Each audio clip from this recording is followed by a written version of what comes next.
Hi YouTube, I hope you're doing well. We're gonna have a little bit of noise. I have to get this done while I'm doing other things. So you're gonna hear my water pump running. We don't have city water, we have our own well, so um yeah, just and my microphone will adjust to it. It'll take a few minutes, but we'll just work with it, okay? I'm not going to argue with anybody, but I do believe there's at least 6, if not 7 places in the scriptures where it states who the murderers of Christ were, and they have not come back to God. They're still a warring nation with all of mankind. And I'll read it to you.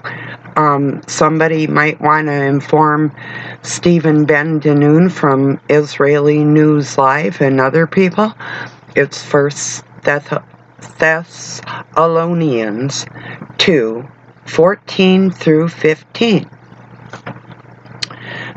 The Jews who both killed the Lord Jesus and the prophets and have persecuted us and please not God are the adversaries to all men.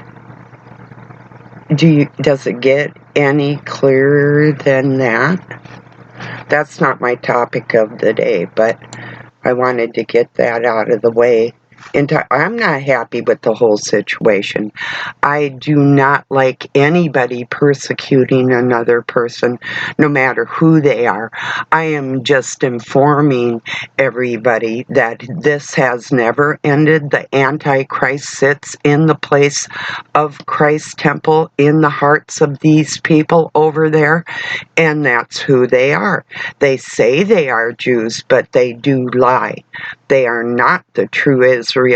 And I was going to correct another minister with the DNA that some of the Palestinians that even call themselves Christian are 89% Israeli, where the ones in power now are 17 to 29%.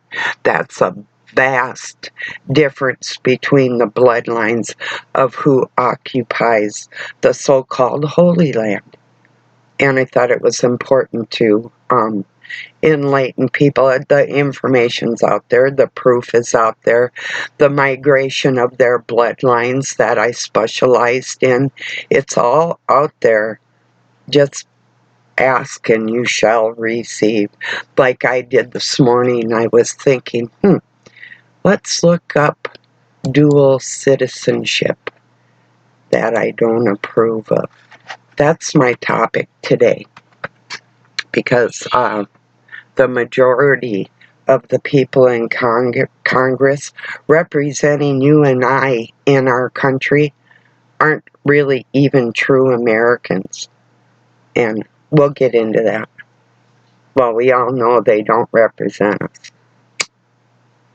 You do know who they represent, don't you? And then I'm going to go into, here's what's interesting. Then I'm going to go into, perhaps. Let's see what we have here. 89% of our senators and Congress hold dual citizenship.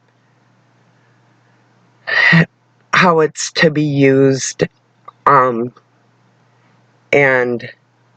it used to be not allowed, and then the law was changed, and it also points out many big-name dual citizenship holders in the Bush and Clinton administrations. That was back then. Let's see. Dual citizenship for USA citizens and countries listed. There are 62 countries that allow dual citizenship.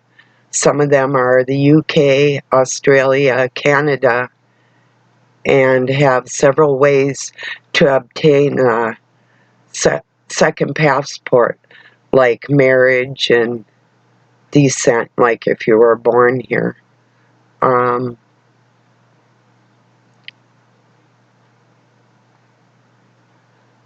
Dual citizenship pros and cons. The bottom line, dual citizenship is when a person is a citizen of two countries at the same time. 40% of Americans might be eligible. Oh, isn't that nice? And did you know that a lot of the immigrants that come in don't relinquish their citizenship from the country that they came from? Let's see. I'm going to go into read more about the 89% of our senators, even from the Bush and Clinton. There's some of them old codgers in there that should be gone. I don't believe if they want to represent another country, then they should go. If they want to be a citizen of another country, that's who they should go and represent and get the hell out of ours. Let's see. Here's a list of the U.S. politicians who have U.S. Israeli. Oh my goodness, I didn't even look this up ahead of time. You're hearing it with me. Go figure, like we didn't know.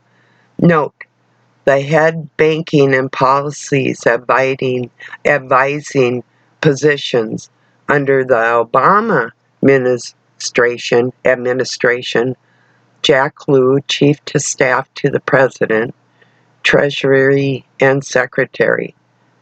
In charge of our country.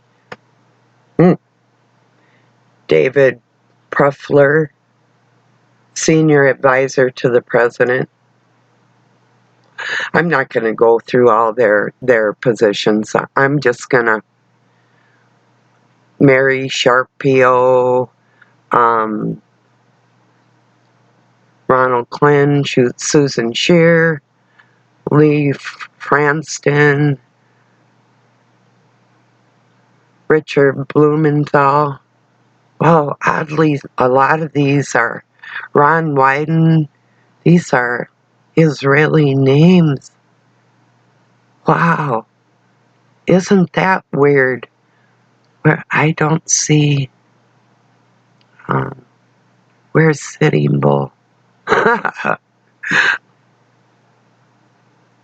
Why is it allowed for a regular U.S. citizenship to have dual citizenship? They think it's a type, it's allowed because Israeli first Zionists essentially own our government, which is because of the Rothschilds, own the central banking and have money, creation powers, and they promote Zionism. So you play their rules or you don't get big money access. This is why mostly industries, monopolies are headed by Zionists. It's not a random chance thing that the tops of most of the industries are super gung-ho about Israel. This is why they get most aid. This is why they have the biggest lobbying groups. And it's clear to me I'm not talking about Jews, half of whom reject Zionism. I'm talking about the ideological belief system that says the Israeli government deserves to own Mount Zion, aka Palestine, needs to be removed, and religious security for Israel needs to be ensured in the Middle East. Okay, this is this man's opinion, and I'm not getting into the religious aspect of all this either. I'm just making you aware that if somebody's an immigrant from Mexico and they still keep their citizenship to Mexico, that's who they should patronize. If you come here to America, you relinquish where you're from or go away. I don't believe in dual citizenship, and I want to see it abolished. You can see why it is not a good idea. So I'm asking for everybody to go to their state senators and legislations and petition a bill to abolish dual citizenship. Let's see, I'm going to look up current people with current dual citizenship. Let's see.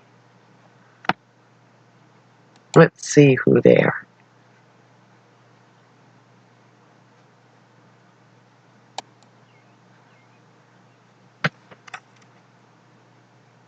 Let's just go with the people of Congress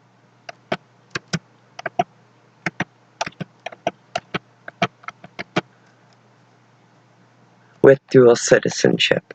Members of Congress who have dual citizenship. Do all these elected officials hold dual citizenship? Let's see. Dual loyalty, HR 946. Now that's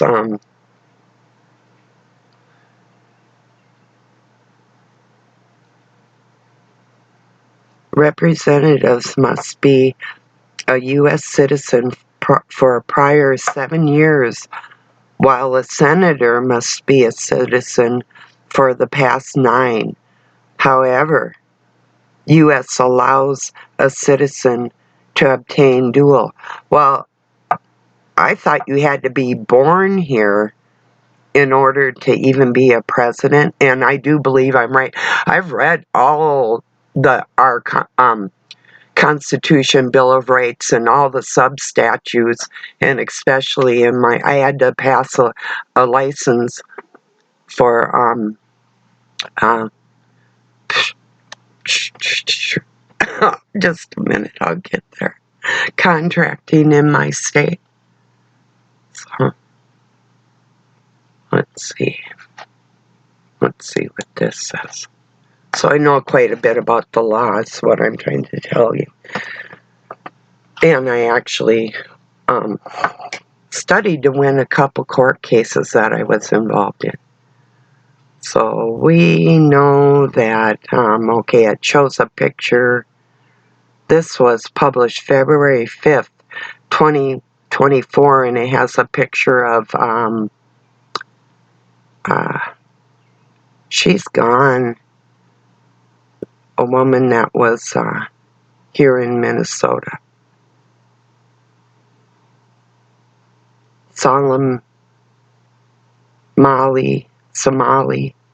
I don't remember her name. Just a minute.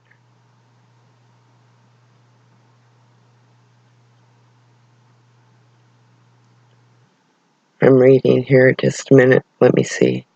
Yeah, I could have done this ahead of time. I'm doing this on the fly just to give you the idea of what's going on. I mean, you can look more into it, and my computer isn't trying not to work here for me for some reason.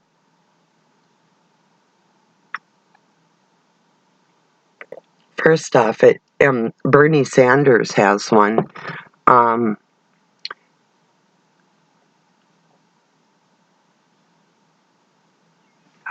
This is too hot. Excuse me. Depending on the nation you live in, the way you obtain citizenship can vary dramatically. In the U.S., just a minute.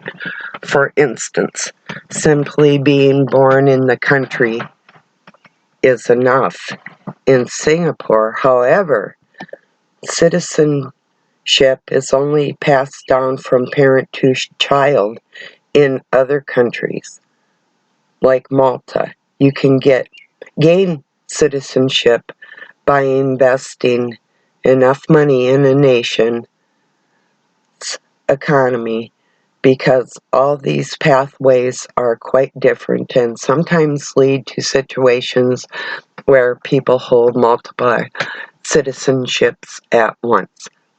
Ever since the baseless rumors about the then hopeful President Barack Obama, or Barry Soetoro, whoever we want to call his real name, supposedly being born in Kenya and not holding a natural born citizenship, emerged prior to 2008. Election claims occasionally pop up online, casting doubt on citizenship status of other high-ranking U.S. officials. Sometimes they're even true. Generally, these posts claim that an official is a citizen of both the U.S. and other nations. After a bad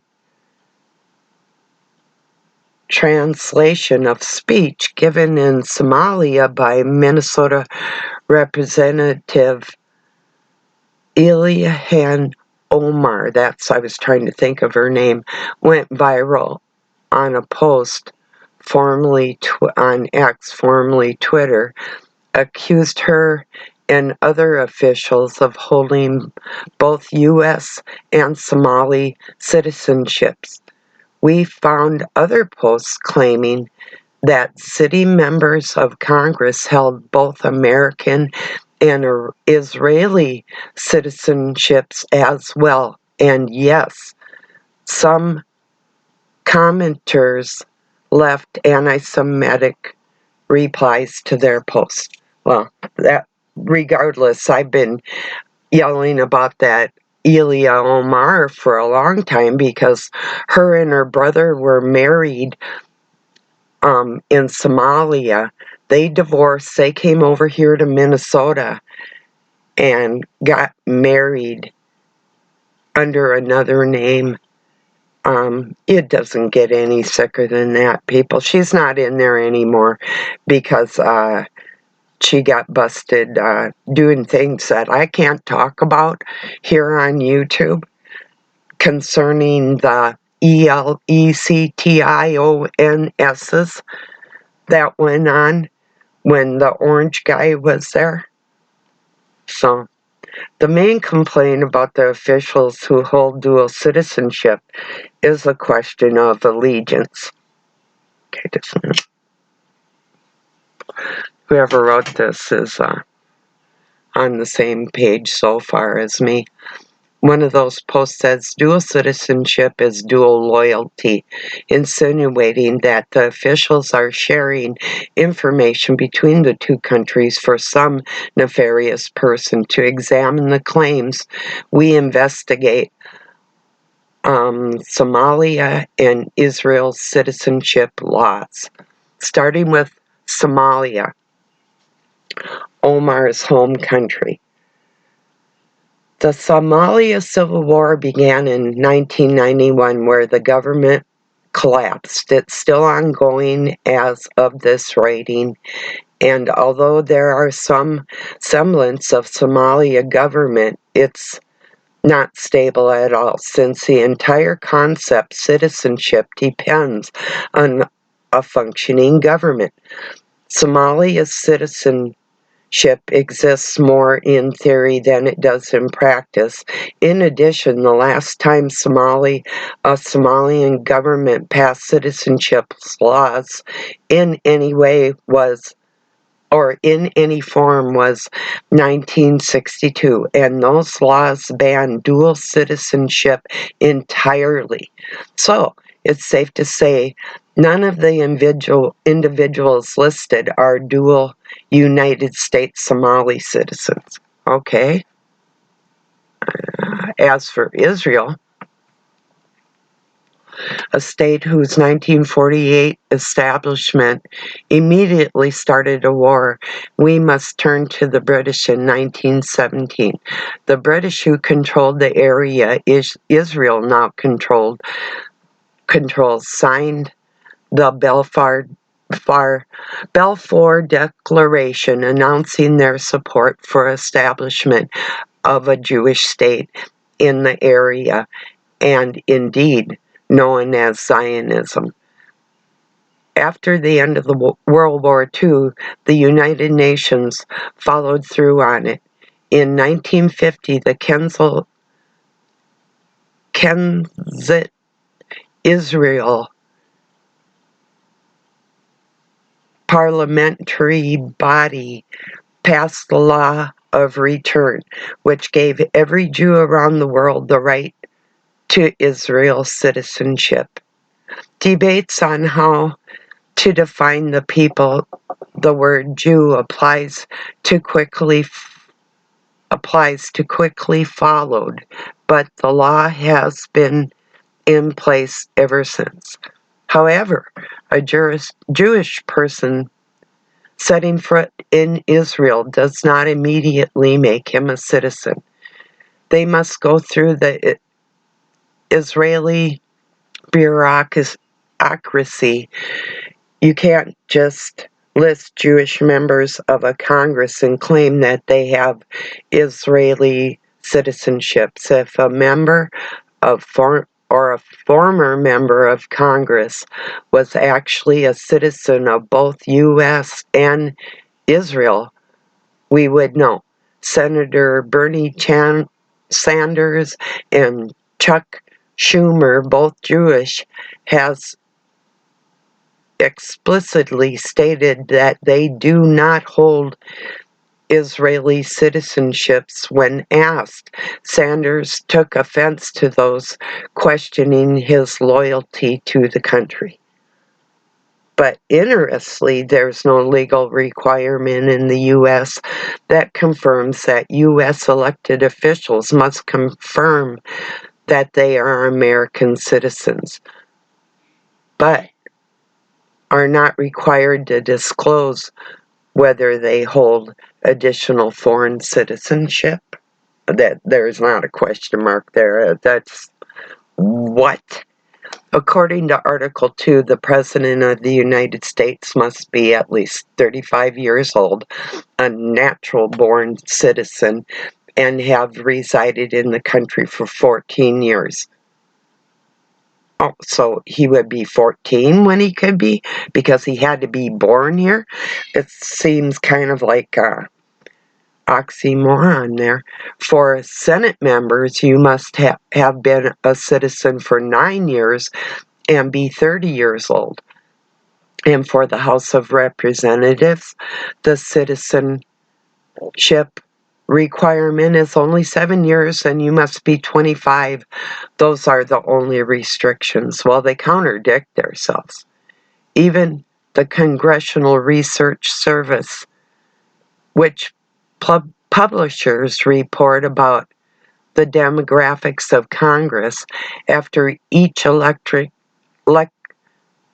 cycle, does not include dual citizenship in its report. There is a section on ongoing births mentioning representatives who were children of U.S. citizens born abroad and few bona fide immigrants in Congress, but no mention of dual citizenship. Curious, huh? But it is a question of allegiance.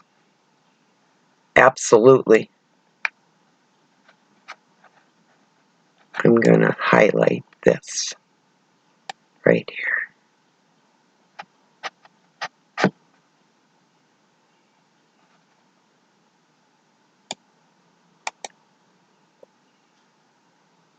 This is, what? Get flipping thing. My computer is acting absolutely goofy. Okay.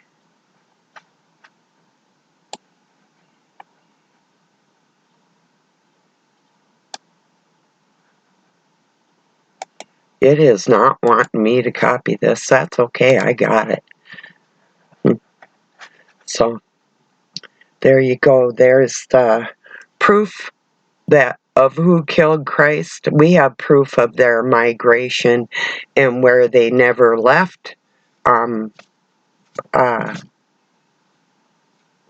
for instance, southern Turkey and northern Afghanistan and different places where the dark Cabal Khazarian Jews have never left, as we do proof that there are Palestinians that are of Jewish and Hebrew descent that have more of that bloodline in them. There's some of you and me that have more bloodline from Abrahamic tribes and Israeli blood than the current people in Israel right this moment. Now, here's something really interesting you can look at. Are we in a war? Because this is what's important about it. Behind President Trump, he has former President Trump. He's talking in between two flags that are surrounded by gold. That indicates the surrounding of the gold fringe on our flag indicates wartime. Who are we at war with? And did you know that President Trump signed in the Noahide laws calling you non-human? They do that every year. I thought it was every 12 years. Every year there's a representative from the White House. I do believe it was Ron DeSantis the last time. From Florida, isn't he? Went over and signed the Noahide laws into the laws in the Bill of Rights in the United States, calling you no more than an animal and subservient to the Israel government. If this all doesn't fry you out, if you don't, like me, understand that we have to abolish dual citizenship, we need to do these things. That's why I call for a natural-born native to be our commander-in-chief instead of these fake, unloyal, unpatriotic people that have been pretending in our lives this whole time. So that's the importance of it today. That's what's been on my mind. So, cheers, everybody. I hope your week ahead is wonderful.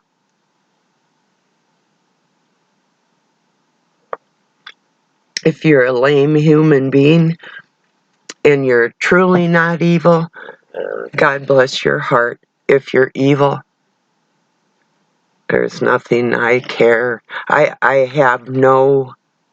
don't care about you. This bottom line. I always like to bottom line something. It's like when you're writing, if you can get to the point without mincing words, that's the best.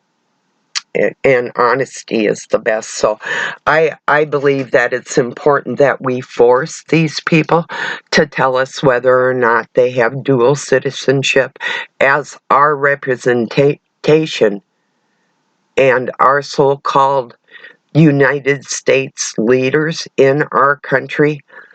They're either loyal to us and keep us out of wars, other people's wars.